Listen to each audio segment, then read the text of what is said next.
그리고 그 군중들은, 그 무리들은 하나님도 모르고 진리도 알지 못한 채 죄를 짓는 선택을 하는 것입니다. 그들이 뭐라고 합니까? 빌라도가 나는 잘못이 없다. 그럼 예수를 십자가에 못 박은 것이 잘못이라면 그 죄를 나와 우리 후손에게 돌리십시오. 이런 말을 해요. 모르고 하는 얘기죠. 알면 그렇게 못하지 않겠습니까? 이런 무지도 죄입니다. 하나님을 모르면 죄를 짓습니다. 빌라도의 무지도 마찬가지입니다. 빌라도는 예수를 미워하지 않았습니다. 오히려 예수를 풀어주려고 했어요. 어떻게 보면 양심 있는 사람이에요. 근데 자기 계획대로 무리들이 예수를 선택하지 않으니까 빌라도는 손을 씻으면서 나는 이 사람의 피에 대해서 책임이 없다. 너희들이 알아서 해라 그래요. 손을 씻는 행위가 무죄의 표시라고 하는 헬라인들의 의식이었다 그럽니다. 빌라도는 예수에게 별다른 죄를 찾지 못하고 그리고 이 사람이 죄가 없다는 것을 자기는 이렇게 표현을 했어요. 그러나 총독이라는 자리에서 책임은 다하지 않았습니다. 예수에게 죄를 물어 형을 언도하는 것은 무리들이 하는 게 아니에요. 빌라도가 하는 거예요. 총독에게 주어진 권한입니다. 그 책임은 자기가 지는 거예요. 나 잘못했다. 니들이 한 거다. 그래도 하나님은 총독인 빌라도에게 묻는 거예요. 그래서 우리가 늘 외우잖아요. 본디오 빌라도에게 권한을 받아서 십자가 못 박혀 죽으시고 그러잖아요. 그때 모인 무리들로 인해서 십자가에 못 박힌 예수가 아니고요. 본디오 빌라도에게 권한을 받. 역사적으로 빌라도가 그렇게 했다고 하는 거예요. 왜? 책임 있는 사람이 한 거니까. 근데 빌라도는 이 책임을 포기합니다. 근데 그 이유가 본문에서 뭐라 그래요? 무리들이 밀란이 일어나는 것을 보고 이렇게 했다 그래요. 빌라도는 총독입니다. 로마법의 총독이 다스리는 지역에서 밀란이 일어나면 로마 황제는 그 책임을 총독한테 물었다 그래요. 아무리 총독이지만 밀란이 일어나는 것보다 의로운 한 사람이 준 게 낫다라고 생각을 했을 거예요. 근데 문제는 그 의로운 사람이 하나님이란 건 모르는 거예요. 군중들도 빌라도도 예수님을 진정 누구인지 몰라서 이런 선택을 한 겁니다. 심지어 군중들은 하나님이신 예수를 억울하게 죽인 죄를 자신과 자기 후손들에게 돌리라고 말을 했어요. 그러면 정말 예수님이 누구인지 알았다면 이런 말 못합니다. 그들은 역사 속에서 하나님이 어떤 분이신 줄 유대인들만큼 아는 민족이 없어요. 나와 우리 후손들에게 돌려라. 이게 어떤 결과를 가져올지 실질적으로 이거를 바탕으로 해서 AD 70년에 로마에 의해서 예루살렘이 점령당하는데 얼마나 처참하게 사람들이 죽고 점령당하는지 요세푸스 기록에 하면 막 차마 그걸 표현할 수가 없어요. 그래서 아마 마태가 그 70년에 일어난 그 참혹한 유대인의 어떤 사건에 대해서 뭔가 그것에 대한 어떤 변론을 하고자 하는 의미에서 이 기록을 의도적으로 했다는 표현도 있어요. 그만큼 하나님이 얼마나 두렵고 또 함부로 할 수 없는 분이라는 걸 유대인들은 알아요. 근데 그 예수가 하나님인 걸 모르는 거예요. 처음에는 예수님을 메시아로 선한 의도로 따랐던 무리들이 또 예수가 죄가 없음을 알고 풀어주려고 했던 빌라도도 결국에는 죄 없는 하나님이신 예수님을 세상에서 가장 극악무도한 방법으로 죄인으로 죽게 했다라는 것입니다. 그럼 다시 얘기지만 이건 남의 얘기가 아니에요. 내면에도 용기 없는 빌라도가 우리 안에도 있고요. 아무리 내가 정직하게 살라 그래도 뭔가 두려움이 딱 왔을 때 그 두려움 때문에 잘못 선택하는 경우가 너무 많습니다. 빌라도는 밀란이 일어나면 자기가 총독에서 숙청당할까봐 두려워서 예수를 죽인 거예요. 그러니까 하나님은 우리가 모르면 두려운 상황을 다 극복을 못합니다. 사람. 두려운 위협이 오면 다 예수를 버리게 돼 있어요. 또 무지한, 그래서 마귀에게 선동되는 군중들이 우리 마음 안에 있습니다. 정말 교회가 싸우는 모습을 보면은 교인들이 그렇게 쉽게 선동이 돼요. 아무 생각이 없는 것 같아요.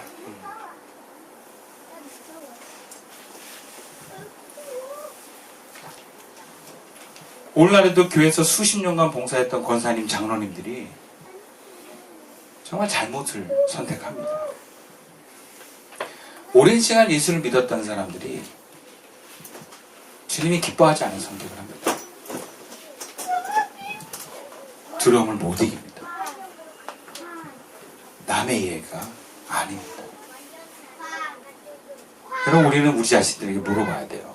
나는 하나님을 아는가? 나는 예수가 하나님이심을 믿는가? 만약 우리가 하나님을 하나님으로 모른다면 우리는 영생을 향한 길 가지 못할 것입니다. 자기 십자가를 지고 예수를 따르는 것도 못할 것입니다. 많은 사람들이 예수를 믿는다고 하면서 교회를 다니지만 여러분, 모든 그리스도인이 영생을 목적으로 하지 않습니다. 결국 그 상태로는 내 안에 빌라도와 군중들이 살아서 예수님을 죽이는 선택, 잘못된 죄된 선택을 할 수밖에 없습니다. 그렇다면 우리는 어떻게 해야 빌라도와 무지한 군중들로부터 벗어나서 주님에 맞는, 주님의 뜻에 맞는 바른 선택을 할 수 있겠습니까? 오늘 본문에서 두 가지만 한번 살펴볼 수 있으면 좋겠습니다. 본문 19절 말씀인데요. 총독이 재판석에 앉았을 때에 그의 아내가 사람을 보내어 이르되 저 옳은 사람에게 아무 상관도 하지 마옵소서. 오늘 꿈에 내가 그 사람으로 인하여 애를 많이 태웠나이다 하더라. 여러분, 우리가 빌라도와 무지한 군중의 선택을 하지 않고 주님이 기뻐하신 선택을 그나마 할 수 있으려면요, 천사의 소리를 그냥 넘기지 않는 것입니다. 다시 말하면 마음속에서 주님이 우리에게 말씀하시는 소리를 놓치지 말아야 돼요. 빌라도가 좋은 아내를 두었는지는 잘 몰라요. 기록에는 없으니까. 근데 아무리 아내를 의존하는 사람이라고 해도 아내가 어떻게 남편이 공무를 보는 그 판결하는 중요한 자리에 중간에 사람을 보내서 지금 판결하는 저 사람과 상관하지 말라고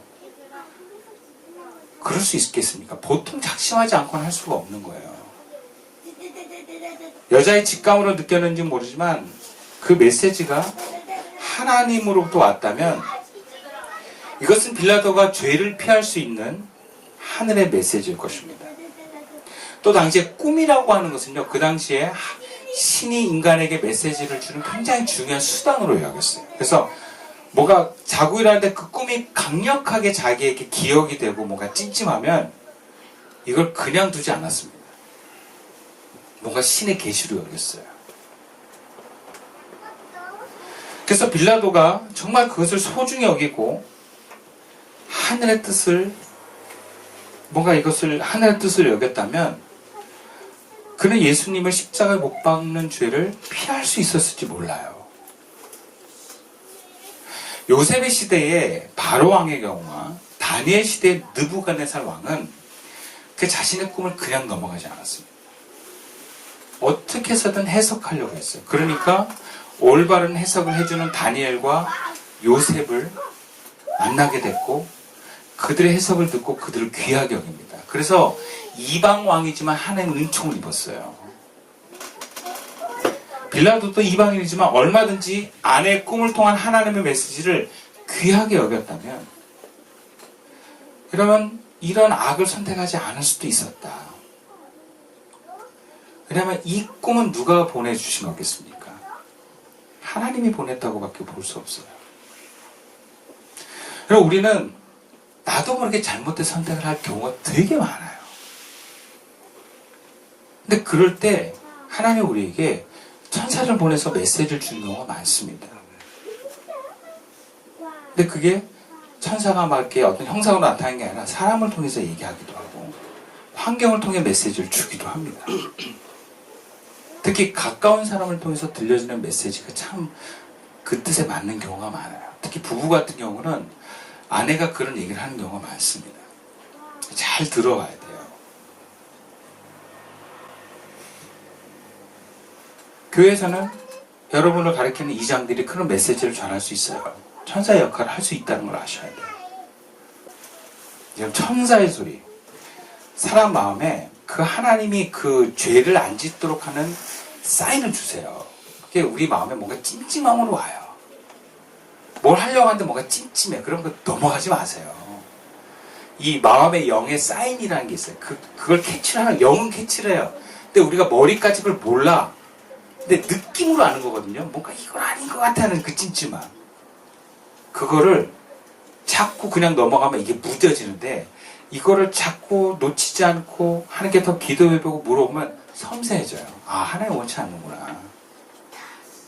그러니까 여러분들이 어떤 선택을 앞둘 때 이 마음을 잘 보세요. 아, 찜찜한가? 아니면 시원한가? 그리고 사람들한테 물어보는 거예요. 어떻게 생각하냐? 객관적으로. 그리고 우리가 정말 내가 원하는 대로 사는 삶이 아니라 하나님이 기뻐하시는 삶을 살기를 원하신다면 물어보십시오. 믿음을 가지세요. 하나님이 우리를 바른 길로 인도해 주십니다. 부부 사이에서도 서로 이해관계를 조금 내려놓고 하나님이 기뻐하시는 건 뭘까를 상대방에게 얘기를 해줄 수 있어야 돼요. 저희 부부 사이는 그게 굉장히 냉정하게 돼 있습니다. 물론 둘 다 TJ이긴 하지만 냉정하게 얘기해요. 아, 나 그만두고 싶어. 내가 하나님 기뻐하시지 않을 것 같지 않겠냐. 그렇게 얘기를 해요. 물론 돌려가기도 많이 하지만은 하나님의 뜻이 이 사람에게 어떤가에 대해서, 서로에 대해서 분명한 사인을 줄 때가 많습니다. 그럼 부부 사이라는 건 바로 그런 천사 역할을 해주는 거예요. 핑계 대지 마세요. 우리 아내가, 우리 남편이 그랬어요. 다 자기가 한 거예요. 아담이 선악과를 먹을 때 아내가 먹으라고 했어요. 그래서 하나님이 아내만 쳐버렸으니까. 다 자기 선택이에요, 여러분. 우리 아내가, 우리 남편이. 바보예요, 바보. 자기의 선택을 남한테 하는 그 빌라도, 바보 빌라도가 우리 안에 있는 거예요. 애들도 마찬가지예요. 우리 엄마가 그러라 그랬어요. 우리 아빠가 그러라 그랬어요. 바보입니다. 아직 미숙한 아이예요. 근데 중학생, 고등학생 됐는데 미숙하다고 얘기할 수 있겠습니까? 그럼 자기 인생은 자기가 책임질 수 있어야 돼요. 하나님 앞에.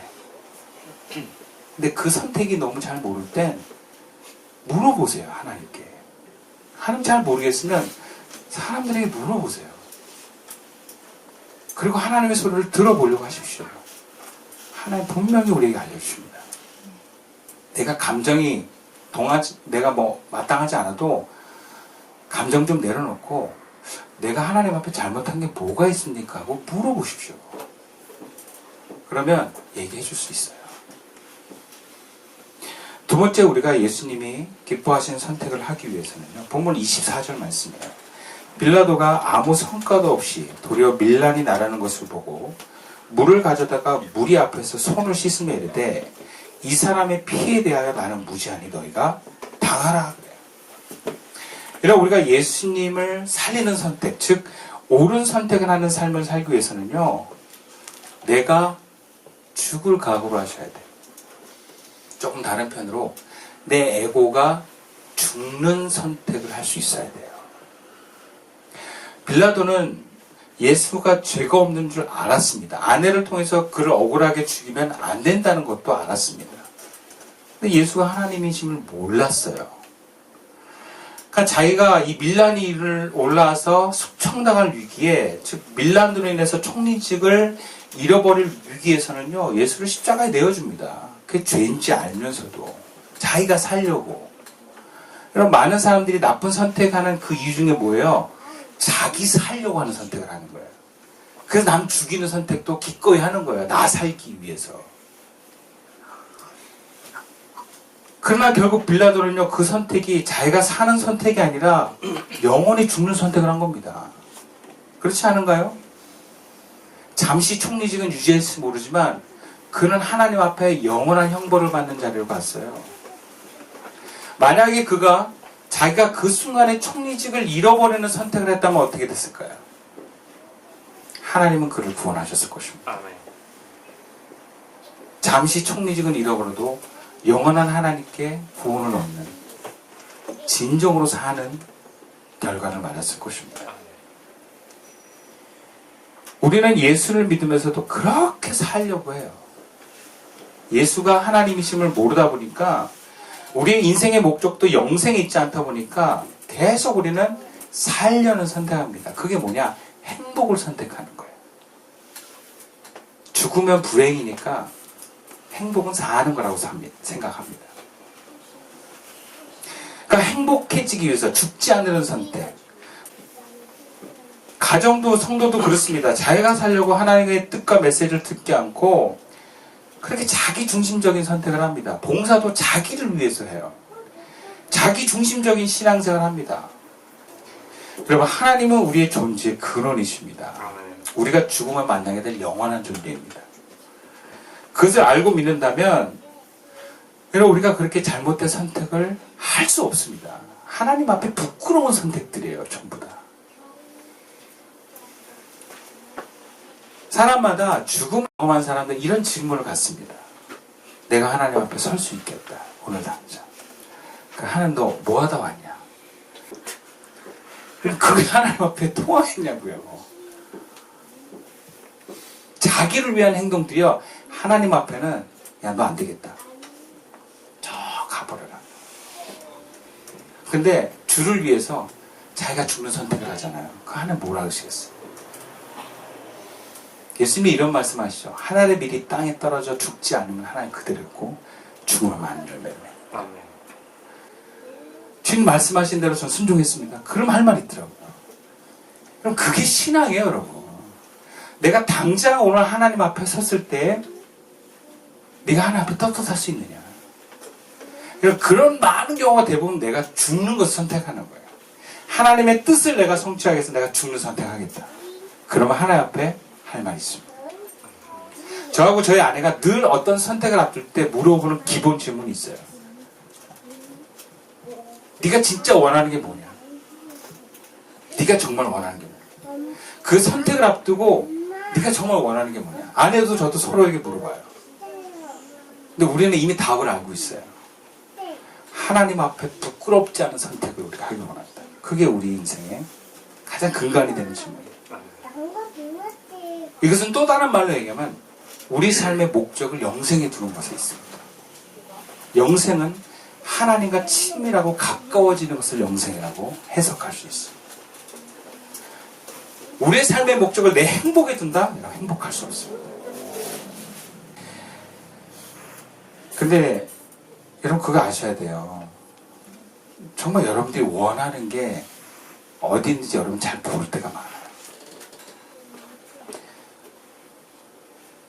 그럼 주님은요, 우리가 영생을 얻기 원하세요. 즉 하나님과 친밀하고 주님 원하신 길을 따라가기 원하십니다. 근데 그 길은요, 우리가 생각하기에 행복하지 않은 길일 수도 있어요. 저는 제가 주님이 기쁨 되기를 원한다라고 고백할 때 제 마음의 자세는 뭐였냐? 나 망해도 괜찮다. 주님이 원하시는 길이라면 목사 안 해도 좋다.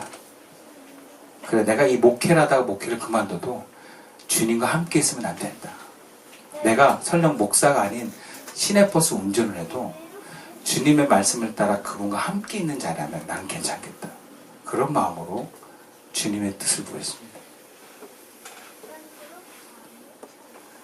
가끔 주변 사람들과 목사님들이 물어봐요. 저보고 너 행복하냐?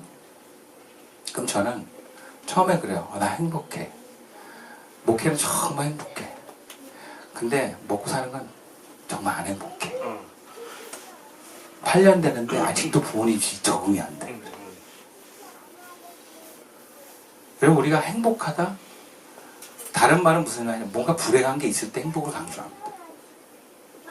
어쩌면 우리가 하나님을 믿고 사는 그리스도인에게 행복이란 그 자체가 중요하지 않을 수도 있어. 왜냐? 우리가 행복이라고 얘기할 수 있는 것은 굉장히 많은 부분에서 감정에 호소하기 때문에 그렇습니다. 감정이 두렵지 않고 감정에 뭔가 이렇게 충만한 느낌을 가지고 우리는 행복하다고 얘기를 해요. 그게 사람에게서 얻어지면 이 사람이 있을 때만 행복합니다. 그것이 환경에서 얻어지고 돈으로 얻어지면 돈이 있고 환경이 될 때 우리는 행복하다고 얘기를 합니다. 그럼 우리가 하나님께 뭘 구하겠습니까? 돈을 구합니다. 사람을 구합니다. 그러나 그것은 내가 죽는 길이 아닙니다. 내가 사는 길이에요. 그것을 구하는 길을 가다 보면 결국 하나님이 없어집니다. 좀 어렵지만 하나님을 믿어보기로 한번 결단합시다. 아멘. 아직 잘 모르지만 하나님을 더 알아가기를 열망해 봅시다. 저는 여러분들에게 강요는 할 수 없습니다. 저와 같은 경험을 하지 않았으니까. 저는 우리 자녀들에게도 강요하지 않습니다. 그러나 분명한 것은 하나님을 알아가려고 열망하면 하나님 알려주십니다. 하나님과 가까워지기를 열망하면 하나님은 가까이 만나주십니다. 그 하나님을 만나가며 알아갈수록 그리고 하나님이 기뻐하신 선택을 할 수 있습니다. 성경은 우리에게 그 길을 안내해주고 있습니다. 믿고 가봅시다. 그 함께 가기 위해서 모인 바로 교회가 바로 이 희성교회라는 것을 믿습니다. 그래서 하나님의 그 친밀한 축복과 은혜가 저와 여러분과 이 교회에 넘쳐나도록, 그래서 우리 삶이 진정 하나님이 함께 하시는 열매 맺는 삶이 될 수 있기를 주님의 이름으로 축원드리겠습니다.